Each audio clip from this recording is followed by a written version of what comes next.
On the 25th of September 1825, Stephenson's locomotion was ready for its first big test. The grand opening of the Stockton to Darlington railway line. Over 450 people climbed on board. Most were carried by coal wagons.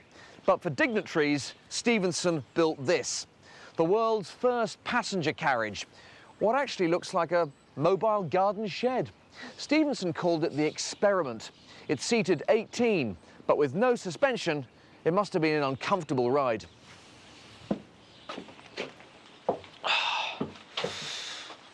Hooked up behind locomotion, they set off at a breathtaking 12 miles an hour.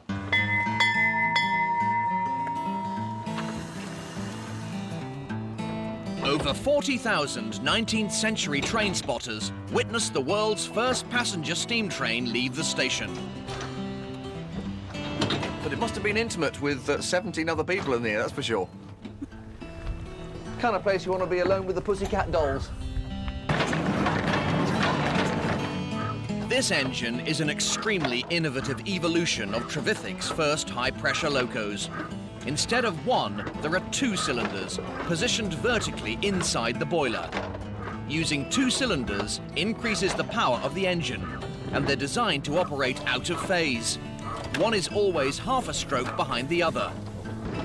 This prevents the locomotive stopping with both pistons at the top of their stroke, which would make starting up again very difficult. It also does away with the need for a flywheel. The other big step forward is that Trevithick's gear wheels are gone. This was the first locomotive to use coupling rods to transfer power to the wheels. All four of them. What I'm noticing up here is virtually everything is moving. Yeah. So it must have been quite a life for the driver, really, making sure that he didn't. Exactly. Yeah. Get moved by anything or sort of get hit by anything, really.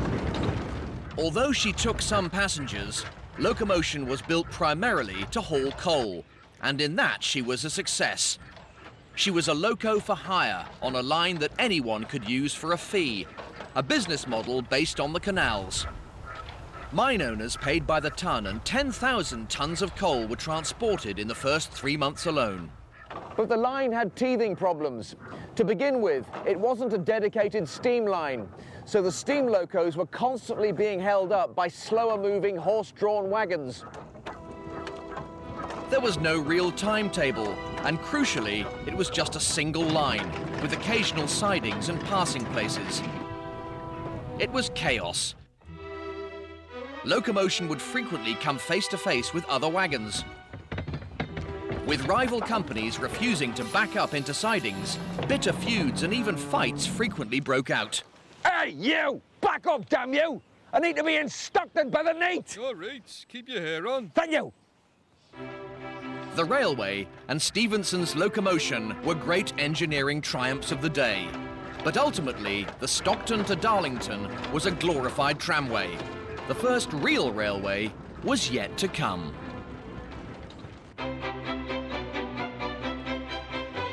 And that railway would be built between the most industrially advanced city in the world and one of Britain's greatest ports.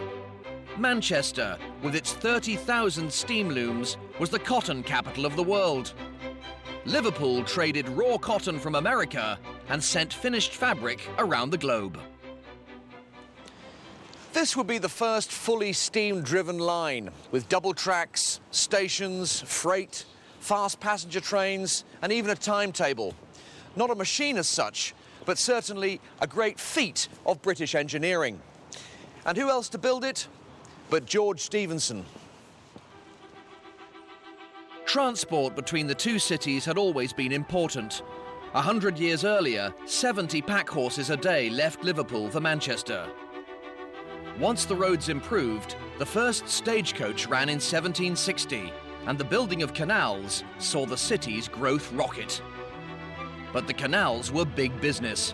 Canal owners had a monopoly on trade and could almost charge what they wanted. They weren't going to let the rail line be built without a fight.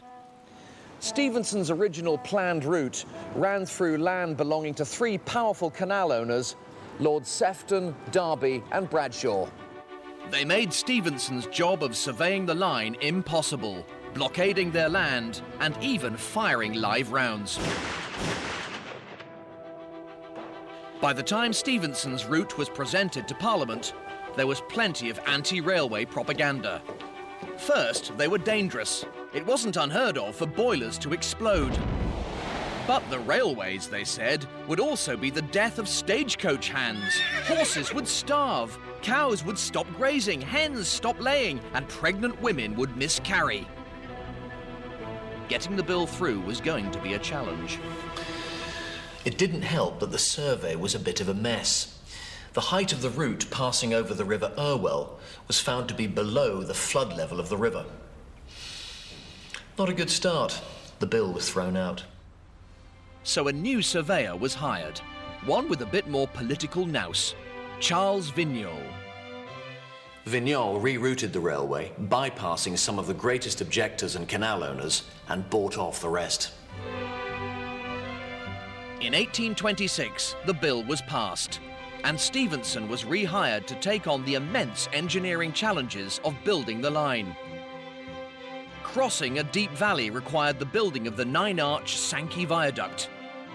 At Olive Mount, people said the deep 2-mile cutting looked like it had been dug by giants. On the approach to Liverpool, a tunnel over a mile long had to be constructed under the city. The excavation cost many lives. Once finished, it became a tourist attraction before the line went into service. But Stephenson's greatest challenge was Chat Moss, a wide stretch of bogland on the outskirts of Manchester.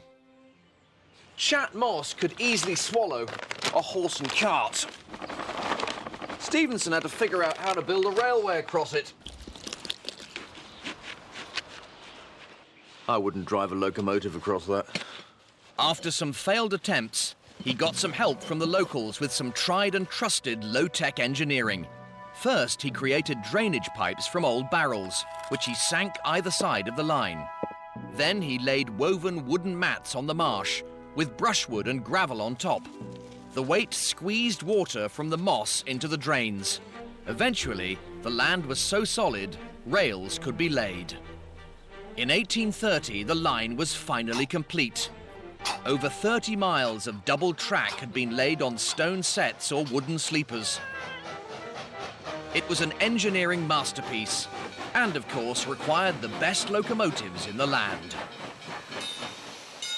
So engineers the length and breadth of the country had been busy building locos for the most famous locomotive competition of all time, the legendary Rainhill Trials.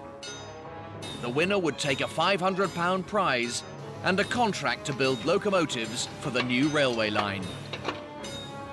There were some bizarre entries. One, the Cyclopede, wasn't even a steam engine. It was a treadmill on wheels powered by a horse. But there were several serious contenders.